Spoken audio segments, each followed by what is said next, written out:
ahí va el segmento de Milenio, donde hablo un poco más del tema. Esto es lo que se vivió hoy en Milenio, en el debate de política joven, en el programa de Pedro Gamboa. Justo hablemos sobre esta elección judicial. Le agradezco a Sofía Otero, creadora de contenido de análisis político, Natalia Torres, abogada, y Memeyamel, periodista. Bienvenidas. Gracias. Muchas gracias. A ver, antes de ir de lleno al tema de la elección judicial, cito a Ricardo Naya en el Senado hoy: no podemos ignorar al elefante dentro de la sala, el tema de Genaro García Luna.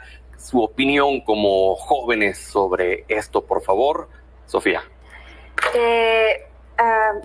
Una cuestión muy personal, pero crecimos en una guerra contra el narco, ver narcomantas en la escuela, balaceras, violencia total en diferentes partes del país, y saber que todo el tiempo hubo una persona, digo, ya lo sabíamos desde que se declaró que era culpable, pero saber que esa persona en realidad estaba pactando con el narcotráfico, pues siento que sí va a ser algo extremadamente fuerte. Más allá de eso, creo que es algo que tenemos que celebrar. Finalmente, pues ya le dan una sentencia, algo, un poquito, unos gramos de justicia, pero tenemos que recordar que esto pasó en Estados Unidos y eso es como la parte triste. Pasó en Estados Unidos porque nuestro sistema de justicia está tan podrido que no lo pudieron enjuiciar aquí.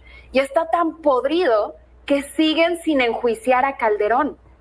Calderón, que lo tenía ahí como secretario de seguridad, que a mi criterio tiene que ser cómplice, que como mínimo le debe serias respuestas a todo México, y que cínicamente, porque creo que no se puede decir de otra manera, está en redes justificándose activo cuando debería estar tratando de esconderse debajo de una piedra.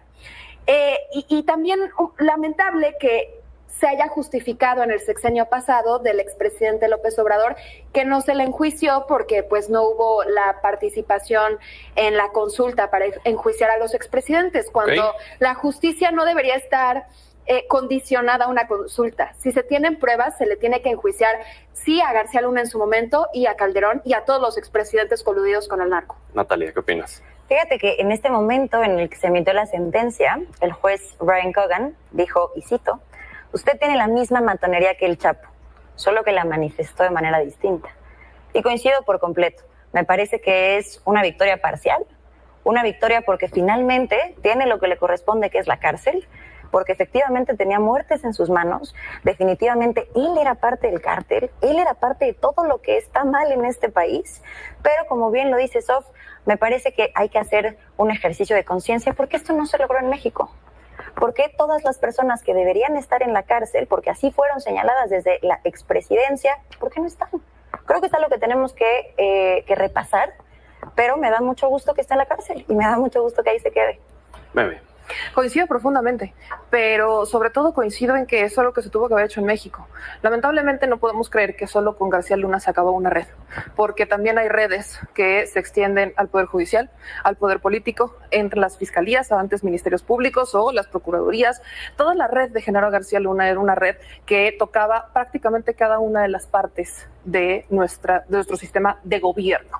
Entonces, sí, creo que aquí en México se tiene que continuar y se tiene que depurar sobre todo esas redes que quedaron aquí, que no están en juicio, que no están en Estados Unidos, y celebro profundamente, pero esa condena no es una condena solo a García Luna, es una condena que se extienda a la administración de Felipe Calderón, porque no hay manera que él no supiera, no hay manera que Felipe Calderón pueda seguir argumentando que su estrategia de seguridad era sólida cuando su estrategia, lejos de ser una guerra contra el narco, fue una estrategia para restablecer el orden dentro del crimen organizado, apoyando en particular al cártel de Sinaloa. ¿Tendría que venir alguna especie de aprendizaje luego de esto en no centralizar todo el poder en un solo funcionario, no convertir a alguien del partido que sea, de la administración que sea, en un personaje todopoderoso como lo fue en su momento García Luna?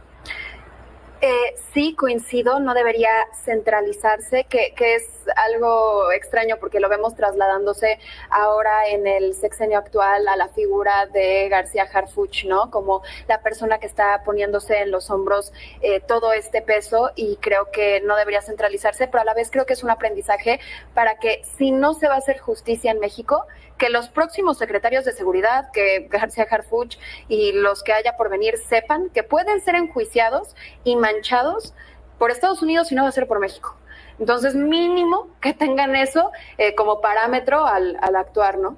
Natalia. Creo que más que aprendizaje, que sí, es una posibilidad de restaurar o de ver áreas de oportunidad. El sistema de justicia en México está podrido, no sirve, no funciona.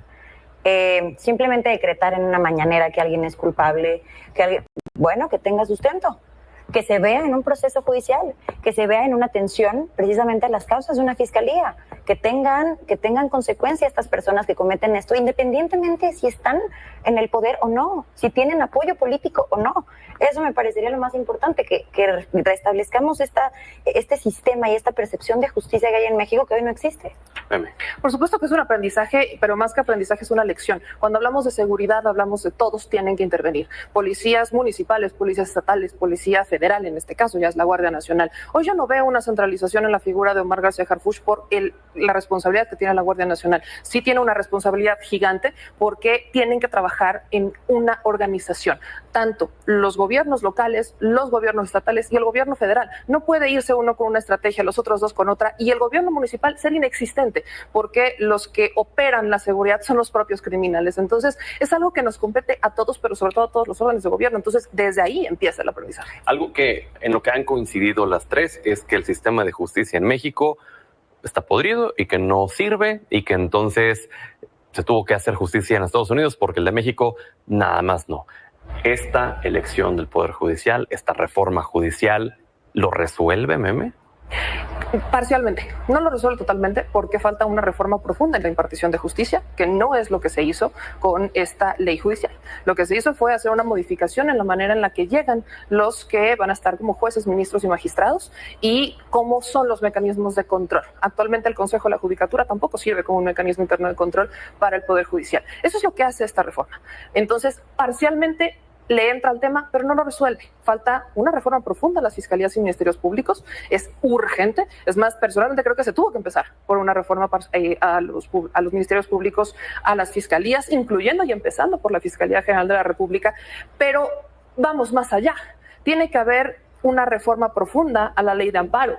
Tiene que haber una reforma profunda a la prisión preventiva de oficio. ¿Cómo la vamos a manejar? ¿Bajo qué organismos? ¿Bajo qué decisiones? Sí se tiene que entrar de lleno al tema judicial, pero no solamente bajo la perspectiva de cómo vamos a elegir jueces, ministros y magistrados. Esa solo es una parte y es quizás la parte que está encimita, es la cúspide. Falta todo lo de abajo, pero también creo que si no empezábamos por aquí, jamás íbamos a terminar lo de abajo. Entonces, no resuelve por completo, pero vamos empezando. Yo confío plenamente en las próximas reformas para entonces entrarle a hablar al tema de la impartición de justicia, de la procuración de justicia y sobre todo de todo lo que tiene que ver en materia de seguridad. Natalia.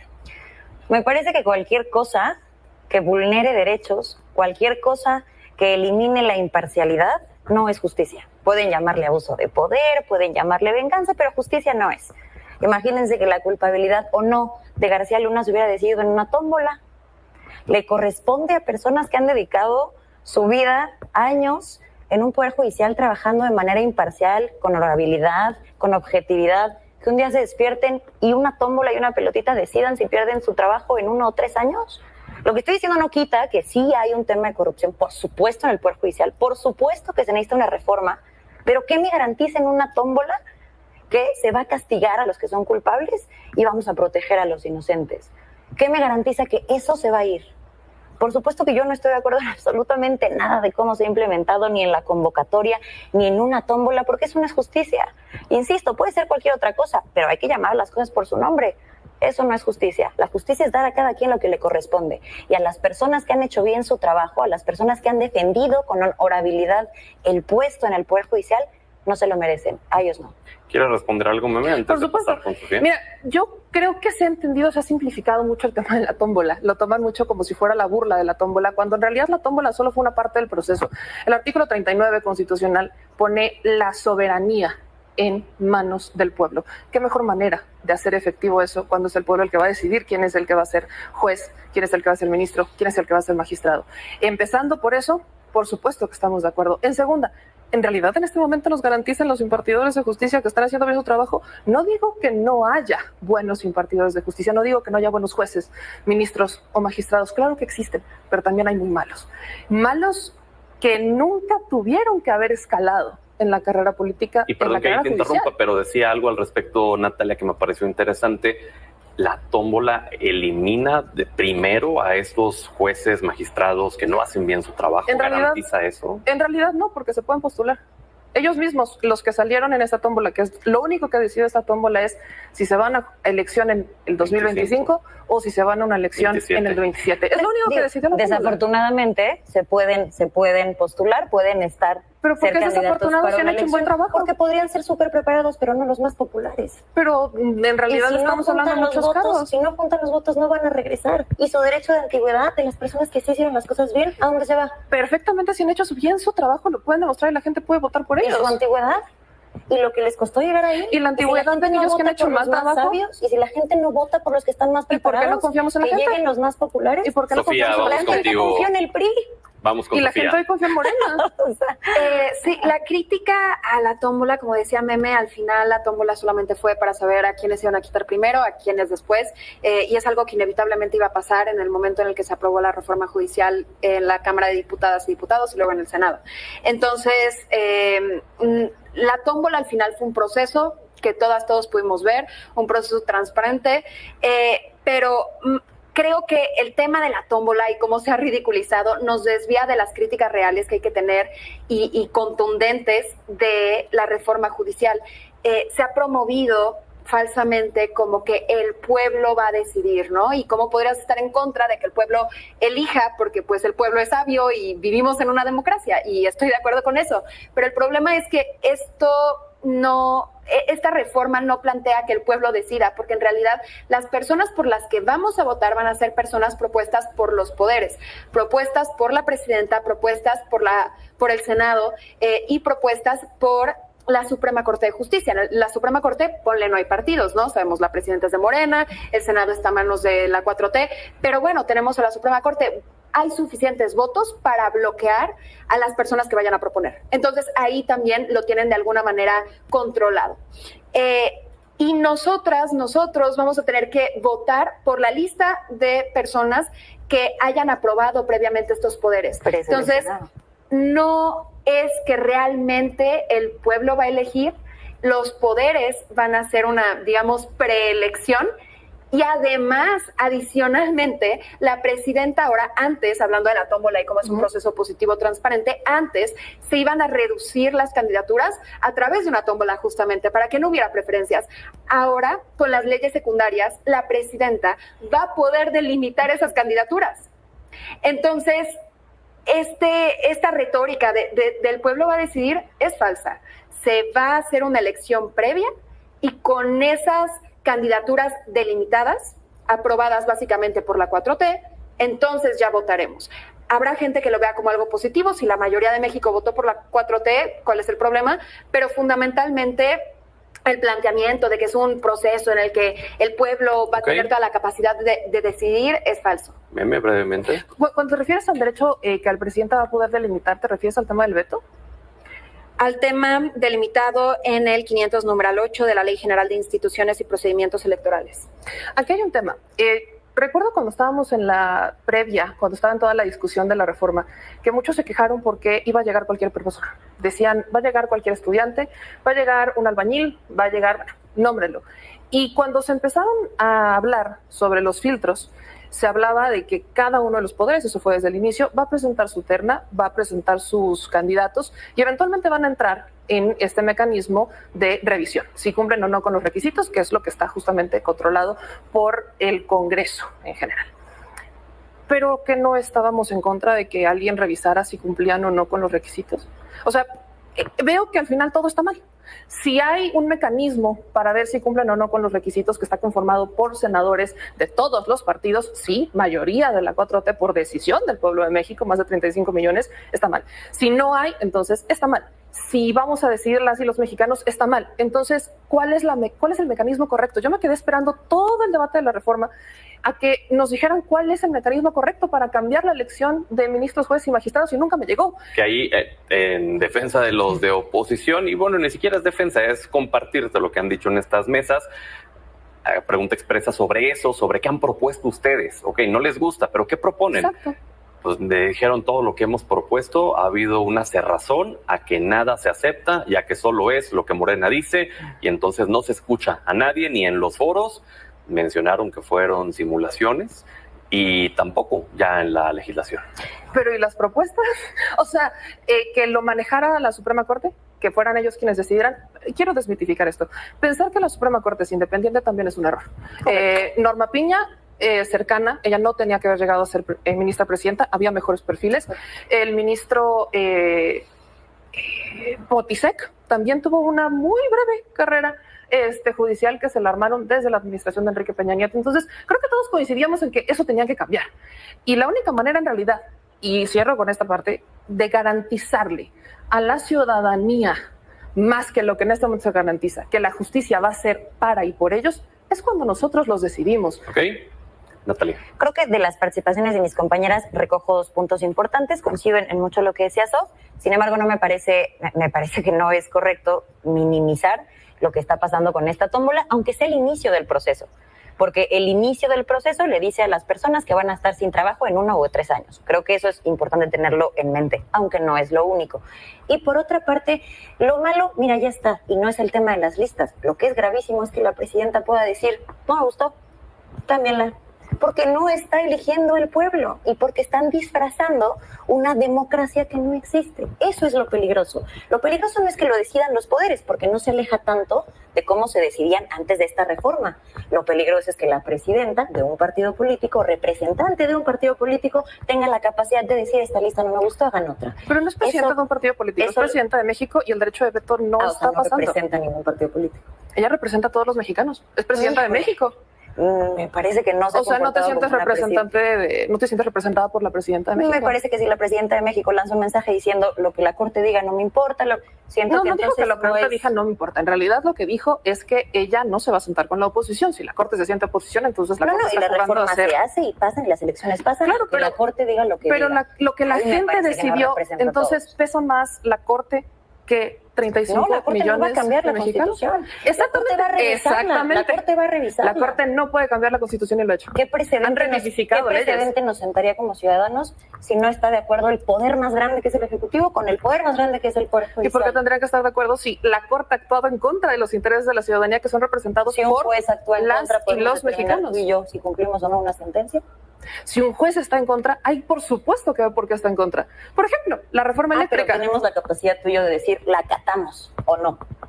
¿El juez tiene la capacidad de decidirlo? El juez, lo tenemos que hacer. ¿Revivificando leyes? Lo tenemos que hacer. Revivificando leyes. Y tampoco depende de los jueces. Y tampoco depende de los jueces. No pueden revivir leyes. ¿Por qué entonces van a revivir leyes que son modificadas por la Constitución? Entonces, ¿pueden o no modificar la Constitución? ¿Pueden o no modificar la Constitución? Pero revisar la constitucionalidad. Pero no la pueden modificar. Por supuesto, y han revivido leyes. Vamos con una última intervención de Sofía y concluimos. Bueno, finalmente, lo queramos o no, yo sí soy de la idea de que la reforma va. Las modificaciones que sí se han planteado de parte de la oposición, de trabajadores del Poder Judicial, de la sociedad civil no partidista, que sé que es difícil plantear eso porque ya se cooptaron la sociedad civil también, ya te la imaginas de rosa. La verdad, ¿no? Sí. Pero esas alternativas no importan. No importan, la reforma va a ir tal cual la quiera finalmente la 4T. Yo sí sostengo que es un experimento, yo sí sostengo que va a ser profundamente abrumador para las personas tratar de definir nuestro voto con tantas candidaturas que vamos a tener que elegir. Y pues vamos a ver qué sucede.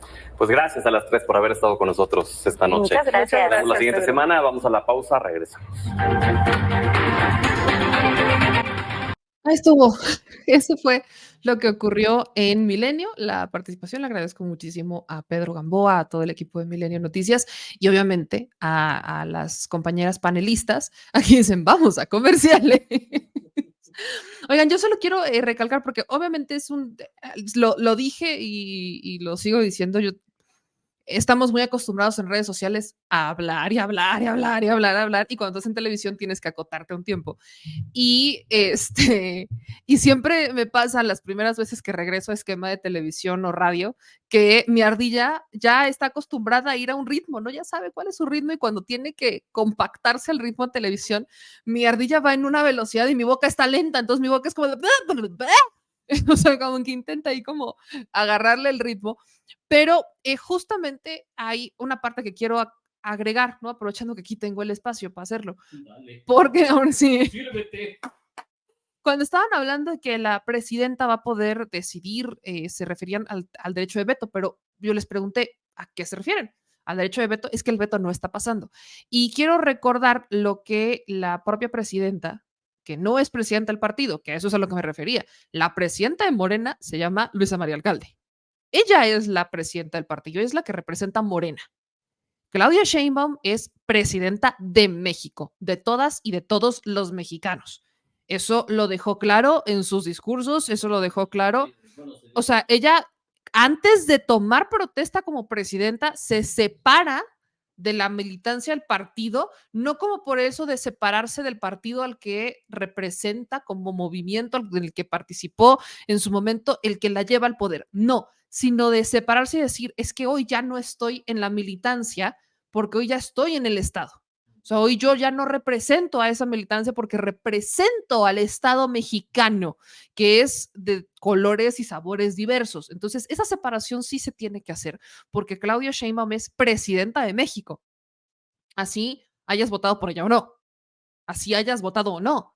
Ella es presidenta de México, de todas y de todos los mexicanos. Y la presidenta de Morena es Luisa María Alcalde. Entonces, esa parte hay que separarla. Pero justo cuando estaban hablando que la presidenta tendría este derecho a decidir si a alguien no le gusta no ponerlo, pues es que eso no es cierto, porque el derecho del veto sí lo propone Morena, de hecho lo propone Manuel Huerta, si no estoy mal, el senador Manuel Huerta de Veracruz lo propone y ya estaba avanzando, y el tema llega a la mañana y la presidenta dice que no está de acuerdo. Y eso es justo a lo que me refiero, y por eso ahora que sí tengo ese tiempo, pues se los puedo agregar. No, Sequito, nosotros no estuvimos de acuerdo, hablamos con...